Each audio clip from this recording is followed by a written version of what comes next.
रानी साहिबा, अब आपको चलना चाहिए, आपकी शाही डोली तैयार है। नौकर के इतना कहते ही नंदिता शाही डोली में बैठ जाती है, जिसके बाद वह जमीन के अंदर से डोली को जमीन के ऊपर लेकर आते हैं, जहां राजा की प्रजा डोली को जमीन के अंदर से आते हुए देख हैरान रह जाती है। अरे देखो देखो, जमीन के अंदर से डोली निकलकर बाहर आ रही है। ये तो शाही डोली है, लेकिन ये डोली महल की तरफ क्यों जा रही है? कुछ लोग शाही डोली को हैरानी से देख रहे होते हैं। देखते ही देखते डोली महाराजा सूर्यभान के महल के बाहर आ जाती है, जहां दरबारी महल का दरवाजा खोलते हैं और शाही डोली अंदर चली जाती है। लेकिन ये देखकर आप भी सोच रहे होंगे कि एक शाही डोली में एक गरीब लड़की बैठकर महल के अंदर क्यों जा रही थी। चलिए ये जानने के लिए कहानी में थोड़ा पीछे चलते हैं। माँ, पिताजी, आप परेशान मत होइए, सब कुछ ठीक हो जाएगा। मैं काम ढूंढूंगी और आपकी दवाई लेकर आऊंगी। मेरी बेटी, मुझे माफ कर दे, मैं एक अच्छा पिता नहीं बन पाया, न तेरी ख्वाहिशों को कभी पूरा कर पाया। मैंने कभी तेरे लिए कुछ अच्छा किया ही नहीं। आज तेरा सहारा बनने की जगह यहाँ बिस्तर में पड़ा हूँ। तो क्या हुआ पिताजी, मैं भले ही एक लड़की हूँ, लेकिन मैं आपकी बेटी कम बेटा हूँ, और मेरे रहते हुए मैं आपको इस तरह बीमारी से जूझने नहीं दूंगी। नंदिता अपने पिता से ये कह रही थी कि अचानक से उनके घर के दरवाजे पर कोई आ जाता है। अरे अरे, बाहर निकालो, अभी के अभी बाहर निकलो। कई महीने गुजर गए बिना पैसा किराया दिए, आज मैं तुम्हें नहीं छोड़ूंगा, बाहर निकलो। मैं आपके आगे हाथ जोड़ती हूँ, मेरे माता पिता ठीक नहीं हैं, उनकी हालत अभी ये मकान खाली करके जाने की नहीं है। मैं आपके पैसे समय पर लौटा दूंगी, बस थोड़ी सी मोहलत दे दीजिए। अरे समझ नहीं आई मेरी बात, चल निकल यहाँ से अपने माता पिता को लेकर। ये घर मेरा है, कोई धर्मशाला नहीं है। नंदिता जमीन पर गिर जाती है, वह रोने लगती है। उसके पास अब कोई और चारा नहीं था। वह अपने माता पिता को घर से बाहर निकाल कर ले आती है। आखिर अब हम लोग कहाँ जाएंगे, मुझे तो कुछ समझ ही नहीं आ रहा। क्यों ना हम राजा से मदद मांगे, वो हमारे राजा हैं, हमारी सहायता कर सकते हैं।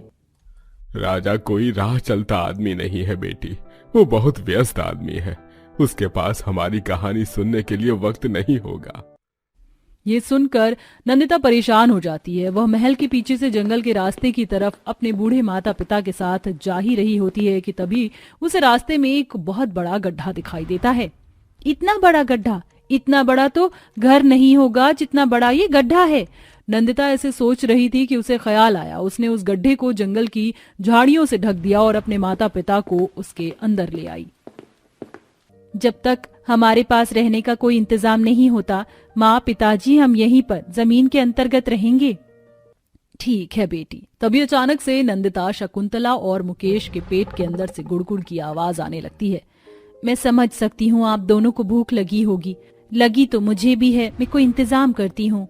नंदिता गांव के कई लोगों के पास जाती है और मदद मांगती है, लेकिन कोई उसकी मदद नहीं करता। यहाँ तक कि वह अपने लिए काम भी ढूंढती है।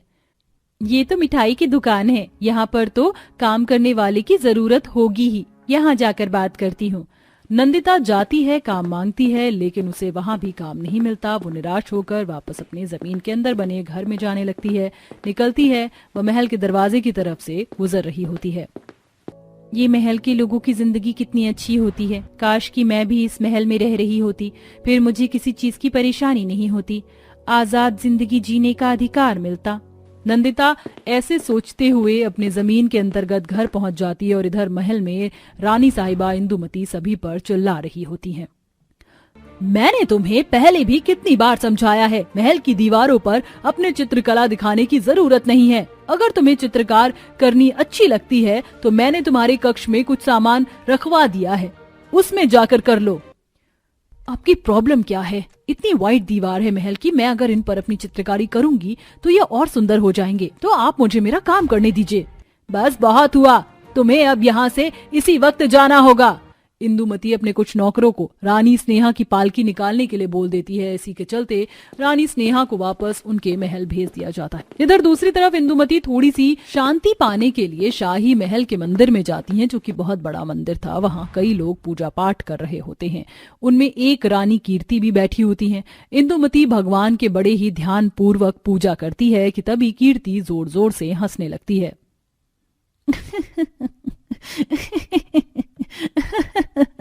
उसके इस तरह हंसने की वजह से इंदुमती को बहुत गुस्सा आता है। यहाँ आरती चल रही है और तुम हंसती ही जा रही हो। क्या तुम्हें जरा सी भी शर्म नहीं है? अरे महल की रानी होने के चलते तुम्हें इतना तो पता होना चाहिए कि पूजा पाठ के समय हंसना ठीक नहीं होता। मैं तो आपके ऊपर हंस रही थी, आपका पल्लू जल रहा है, देखो ना कितनी हंसी की बात है। इंदुमती देखती है कि असली में उसका पल्लू जल रहा होता है। वह फौरन आग को कम करती है, लेकिन इसी के चलते इंदुमती को समझ आता है कि रानी कीर्ति की भी दिमागी हालत थोड़ी सी खराब है। एक और पालकी तैयार की जाए और रानी कीर्ति को उनके महल छुड़वा दिया जाए। इस तरह इंदुमती ने धीरे धीरे कई महलों से बुलाई हुई रानियों को उनके महल वापस भेज दिया था। आखिर में बची रानी सौम्या। इंदुमती ने सौम्या रानी को धागे में फूल पिरोकर माला बनाने के लिए कहा था। अरे सौम्या रानी, आपको मैंने काम दिया था, क्या वो हो गया? सौम्या फूलों के साथ खेल रही होती है। उसने सभी फूलों के अंदर की पत्तियों को तोड़ लिया था और उन्हें चारों तरफ बिखेरा हुआ था। उफ, मैं तो बहुत ज्यादा थक गई हूँ इन सभी रानियों को संभालते हुए। एक और पालकी तैयार करनी होगी। तभी राजा सूर्यभान आते हैं। तुमने एक एक करके सभी रानियों को उनके महल वापस भेज दिया। अब अपने बेटे के लिए लड़की कैसे पसंद करोगी? तुम्हें तो कोई पसंद ही नहीं आ रही। सोचा था शाही महल से समझदार रानियां आएंगी, लेकिन उल्टा ही हो गया। यहाँ तो मुझे कोई रानी समझदार ही नहीं लगी। मुझे तो ऐसी रानी चाहिए जो समझदार हो और आगे आने वाले वक्त में इस महल की जिम्मेदारियों को उठा सके। इस तरह राजा और रानी के कई ढूंढने पर भी उन्हें कोई ऐसी लड़की नहीं मिलती। इधर बड़ी मुश्किलों के बाद नंदिता को महल में सफाई का काम मिल जाता है। देखो मेरी बात सुनो, महल में अगर तुम्हें सफाई का काम मिला है तो अपने चेहरे को छुपा के रखना होगा। याद रहे कोई तुम्हारा चेहरा ना देखे। चिंता मत कीजिए, मैं अपना काम अच्छे से करूंगी। नंदिता महल जाती है। वो सारा दिन वहां साफ सफाई करती रहती है। इतने बड़े महल में साफ सफाई करके वो बहुत ज्यादा थक जाती है। लेकिन एक दिन जब वह महल का फर्श साफ कर रही होती है, अचानक उसके मुंह से कपड़ा हट जाता है और सूर्यभान उसका चेहरा देख लेता है। इतनी खूबसूरत लड़की और वो भी साफ सफाई कर रही है। आखिर ये लड़की है कौन? सूर्यभान अपने नौकरों को नंदिता का पता लगाने के लिए कह देता है। कुछ वक्त में उसके नौकर उसे बताते हैं कि नंदिता एक बहुत गरीब लड़की है जो जमीन के अंतर्गत रहती है। वह अपने माता पिता की देखरेख करती है और उनके इलाज के लिए यहाँ काम कर रही है। देखा जाए तो ऐसी लड़कियां आजकल कहाँ मिलती हैं। और फिर हमारे महल की रानी नौकरानी हो तो क्या फर्क पड़ता है? रानी का दर्जा हमेशा ऊंचा ही होता है। हमें जैसी लड़की चाहिए, ये लड़की बिल्कुल वैसी ही है। हम अपने युवराज की शादी इसी लड़की से करवाएंगे। सूर्यभान और इंदुमती खुद नंदिता के माता पिता से शादी की बात करने के लिए जमीन के घर में आते हैं। हमारी महलों की बेटी रानी बनेगी, इससे बड़ी सौभाग्य की और क्या बात हो सकती है। मेरी बेचारी बेटी ने बहुत दुख सहे हैं। अगर महल की बहू बनकर वो खुश रहेगी तो इससे बड़ी क्या बात हो सकती है। मुझे ये रिश्ता मंजूर है महाराज। इस तरह अब दोनों परिवार में शादी की तैयारी शुरू हो जाती है। नंदिता भी महल की रानी बनने के लिए बहुत खुश थी। अपनी हल्दी की रस्म पर वह अपने घर को फूलों से सजाती है। उसकी मेहंदी और हल्दी की रस्म जमीन के अंतर्गत बने घर में होती है, तो इधर शाही महल में युवराज की हल्दी बड़े बड़े रईसों के बीच में होती है। बेटी, तुझे हल्दी लगा दूं, कुछ ही दिनों में तू विदा होकर महल चली जाएगी। ये सुनकर नंदिता की आंखों में आंसू आ जाते हैं। कुछ दिन बाद ही शादी वाले दिन युवराज जमीन के घर में आते हैं, जहां एक मंडप भी लगा होता है। जमीन के अंदर युवराज और नंदिता के फेरे होते हैं। इसके बाद नंदिता की विदाई का समय आ जाता है। शाही डोली मंगवाई जाए। इस तरह नंदिता को शाही डोली में बिठाकर जमीन के अंदर से डोली को बाहर लेकर आया जाता है और डोली महल में जाती है। आओ बहू रानी, तुम्हारा शाही महल में स्वागत है। आज की रात जश्न मनाने की रात है। आज पूरी रात जश्न नहीं रुकेगा। मेरे युवराज की शादी हो गई है। जब तक मेरी बहू के पैर डोली से चलकर घर में नहीं आ जाते, उसके स्वागत में फूल बरसाते रहने चाहिए। नंदिता ने ऐसा सोचा भी नहीं था। जैसे ही वह डोली से बाहर निकलती है, चारों तरफ जमीन पर फूलों की ऐसी बारिश होती है कि पूरी जमीन फूलों से ढक जाती है और वह फूलों पर चलते हुए महल के अंदर आती है। महल के दरवाजे पर इंदुमती आरती करके उसका गृह प्रवेश करती हैं। शाही तौर तरीके देखकर नंदिता हैरान हो जाती है। कल तक एक रोटी के लिए तरस करती थी और आज इतने बड़े महल की रानी बन गई हूँ। बहू, रोने की जरूरत नहीं है। आज से तुम इस महल की रानी हो और अगर कोई तुम्हारे लिए कुछ कहेगा तो मैं उसे नहीं छोड़ूंगी। अब से यहाँ आराम से रहना और बस इस राज्य को संभाल कर चलाना। नंदिता अपने महल के ससुराल में खुशी से रहने लगती है। वह अपनी सास की बात को समझती है और महल में हर एक तौर तरीके सीख जाती है। इसी के चलते राजा और रानी दोनों मिलकर उसके गरीब माता पिता को रहने के लिए घर भी दे देते हैं। सुबह का समय है। शादी वाले घर में रिश्तेदारों की रौनक लगी हुई है। नई नवेली बहू विनीता रसोई में बड़े से पतीले में चाय बना रही है, मानो खुद हलवाई हो। उफ, कौन कहेगा मुझको देखकर कि मैं एक दिन की दुल्हन हूँ। शादी खत्म हो गई है, लेकिन इस घर से रिश्तेदारों की बारात खत्म होने का नाम ही नहीं ले रही है। न जाने कब मुझे आराम करने को मिलेगा। पूरा घर रिश्तेदारों से भरा हुआ है, कोई सा कोना खाली नहीं है जहां आराम कर लूं। विनीता किसी हलवाई के जैसे चाय उबालते हुए खुद से बातें कर रही है। तभी बाहर के हॉल में से बुआ रज्जो आवाज लगाती है, अरे सुनो, नई बहू चाय के साथ गर्मा गर्म आलू प्याज के पकौड़े भी बना लेना। सूखे सूखे चाय पीने में मजा थोड़ी ना आएगा। थकावट के मिजाज से बहू रसोई में से बोलती है, जी बुआ जी बनाती हूँ। पता नहीं कैसे बेशर्म किस्म के मेहमान हैं। जरा सी भी समझदारी नहीं कि कल शादी हुई है। एक तो रात 2 बजे सोने को मिला और सुबह के 5 बजे ही उठाकर किचन में भिड़ा दिया। इससे तो अच्छा खासा अपने मायके में लेट सोकर उठती थी। काश कि ये शादी सिर्फ सपना हो। ऐसा बोलकर विनीता अपने दिल को तसल्ली देने की नाकाम कोशिश करती है और किसी तरह चाय पकौड़े बनाकर मेहमानों में परोसती है। तभी बूढ़ी ननिया सास घूंघट के पीछे चिल्ला पड़ती है, अरे बहुरिया, कुछ लाज शर्म है कि नहीं तुमको? घूंघट क्यों नहीं लिया है? अरे मंजू सिखाओ अपनी बहू को कुछ। जी जी अम्मा, बहू पल्ला कर लो वरना तुम्हारी ननिया सास छोटी सी बात का तिल का ताड़ बना देंगी। जी सासू माँ। पल्लू करके बहू चाय परोसती है। हे भगवान, इतने सारे लोगों को चाय देकर मेरे तो हाथ कीड़े ककड़ी की तरह टूटने को हो रहे हैं। पता नहीं ये मेहमानों की पलटन अब अपने घर कब जाएगी। विनीता अपने कमरे में थोड़ी देर के लिए आराम करने जाती है, लेकिन वहां भी चैन नहीं मिलता। घर के बच्चे कमरे में घुसकर उधम मचाने लगते हैं। लगभग 1 सप्ताह तक घर में रुके रिश्तेदारों की सेवा पानी में विनीता की सुबह शाम गुजर जाती है। अब धीरे धीरे सारे रिश्तेदार अपने घर जाने लगते हैं। बहू ठंडी सांस भरते हुए बोलती है, शुक्र है भीड़ कम हुई, लेकिन जब तक रिश्तेदार मेहमान थे घर में कितनी रौनक थी। अब तो सूना सूना सा लग रहा है। शादी वाले घर की बात ही अलग होती है। खुशियों की चहल पहल जो हर घड़ी छाई होती है। अब विनीता के ससुराल में सास ससुर, नंद, देवर और वो 2 पति पत्नी खुद मिलकर 6 लोग थे। विनीता बहू की जिम्मेदारियों में अस्त व्यस्त हो गई। देखते देखते 6 महीने गुजर गए। एक दिन खाने की टेबल पर देवर आयुष छेड़खानी के मिजाज में बोलता है, वाह विनीता भाभी, क्या मटर मशरूम की सब्जी बनाई है आपने। दिल तो कर रहा है आपके हाथ चूम लूं। अच्छा जी, भाभी के साथ मस्करी सूझ रही है। देवर जी, वैसे सासू माँ, देवर जी की भी शादी लायक उम्र हो गई है, इनका भी बैंड बजवा देते हैं। अरे ना भाभी, अभी तो मेरी घूमने फिरने की उम्र है। क्यों हलाल करवाने पर तो लिए हैं। मैं तो अपनी छिपकली बहन को इस घर से भगाने के बाद ही अपनी बीवी लाऊंगा। देख लीजिए माँ जी, देवर जी तो कितने छुपे रुस्तम निकले। मेरी प्यारी ननद की शादी करने के बाद खुद की शादी करेंगे। ये तो हर घर की रीति रिवाज है। बहू लड़कियों की शादी लड़कों से पहले होती है, क्योंकि बेटियां पराया धन होती हैं।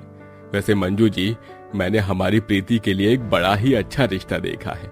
लड़का भी होनहार है, पढ़ा लिखा, काबिल है। आप कहें तो बात आगे बढ़ाऊं। जी बिल्कुल, बात कीजिए। खानदान अच्छा हुआ तो प्रीति की इसी साल के अंदर शादी करवा देंगे। बहू तू भी अपनी कमर कस ले, ससुराल की पहली शादी है।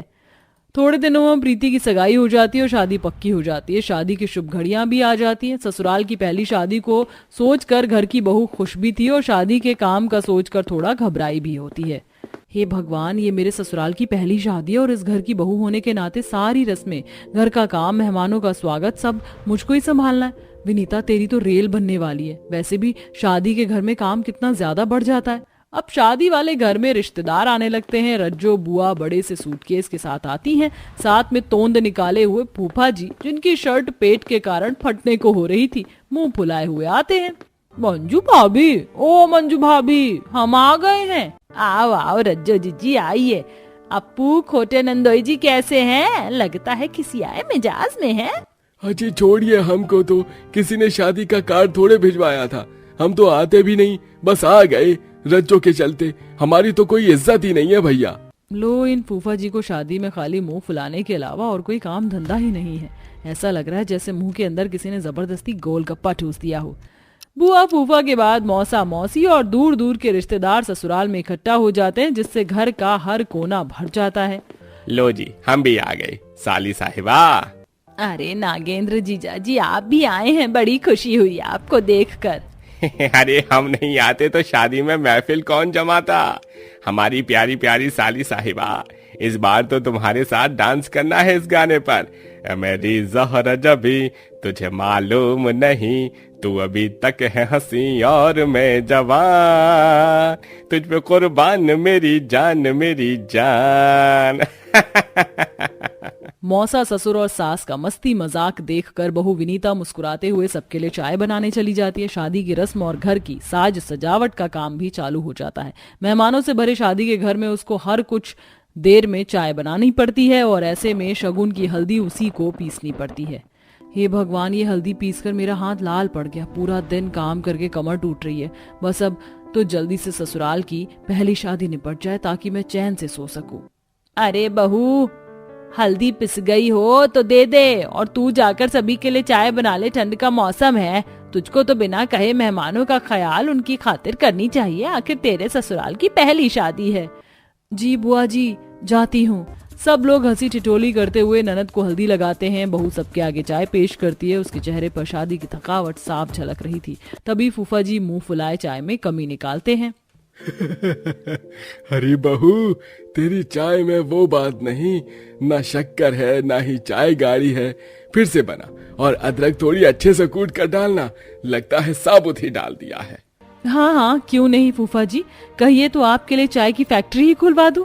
मेरा बस चले तो फूफा जी को ही अच्छे से अदरक की तरह कूट डालो। सबके सब चाय के चासड़ू हैं। हे भगवान, जल्दी से शादी निपट जाए। ऐसे ही अब रात को घर में सोने की जगह नहीं बचती। बहू के कमरे में हर तरफ मेहमान जगह जगह गद्दे बिस्तर डालकर फैल कर सोए हुए थे। हे भगवान, अब तो सोना भी दुश्वार हो गया। सारा दिन कोल्हू के बैल की तरह शादी में ये काम करो वो काम, रात को सोने की जगह भी नहीं मिलती। हाय रे, पता नहीं ये किस कुनबे जैसे ससुराल में आकर फंस गई हूं मैं। थोड़ी सी ही जगह में ही किसी तरह बहू सो जाती है और अगले दिन संगीत और मेहंदी भी हो जाती है और शादी वाला दिन भी आ जाता है। लेकिन उस दिन घर में हद से ज्यादा गंदगी मचती है। ये मेहमानों के बच्चे एकदम शैतान हैं। अभी सफाई की थी और देखो फिर से घर को कूड़ेदान बनाकर रख दिया। सब औरतें मेकअप में लगी हैं और मैं यहाँ अपनी ही नंद की शादी में कांताबाई बनी हूँ। ससुराल की पहली शादी में मैंने ही बिल्कुल भी इंजॉय नहीं किया। ये सोचकर विनीता की आंखों में नमी छा जाती है। तभी ननद प्रीति आकर बड़े प्यार से कहती है, विनीता भाभी, आप अभी तक तैयार नहीं हुई? सबके सब तैयार हो रहे हैं, जाइए जाकर जल्दी तैयार हो जाइए। आप भी, बारात आने वाली है, ये मैं समेट लूंगी। नहीं नहीं मेरी प्यारी ननद, तुम होने वाली दुल्हन हो, तुमसे काम नहीं करवाऊंगी। तुम जाकर रेडी हो, मैं ये काम करके ही जाऊंगी रेडी होने। अंत में थोड़े से टाइम में विनीता सज धज कर तैयार होती है। फिर उसके चेहरे पर गजब का रंग चढ़ा था, खूबसूरती निखर रही थी। धूमधाम से लड़के वाले बारात लेकर आते हैं और ननद प्रीति की शादी और विदाई का समय आ जाता है। और थोड़ी सी देर पहले खुशी दिखाई दे रही ससुराल वालों की दुल्हन की विदाई देखकर आंखें भीग जाती हैं। विनीता की आंखों में भी आंसू आ जाते हैं। शादी के कामों में पता ही नहीं चला ससुराल की पहली शादी कैसे बीत गई। मगर मैं यही चाहती हूँ कि अब तुम अपने ससुराल में खुश रहना। जैसे मैंने तुम्हें यहाँ प्यार दिया है, वैसे ही तुम अपने ससुराल में सबका दिल जीत कर रहना और अपने मिठास से उस घर को सदा महकाए रखना। भाभी मुझे आपकी बहुत याद आएगी। हम सब भी तुम्हें बहुत याद करेंगे। विनीता ननद को फूलों से सजी गाड़ी में बिठा देती है और ननद की विदाई के बाद ससुराल फिर से खाली हो जाता है। इस तरह ससुराल की पहली शादी बहू के खट्टे मीठे मिजाज, मेहमानों की खुशी भरी चहल पहल, हंसी ठिठोली और हल्दी संगीत की रस्मों के साथ खुशियों भरी बीतती है। वेल दोस्तों, क्या आपको शादी में खाना ज्यादा पसंद है या शादी देखना? कमेंट करके जरूर बताएं।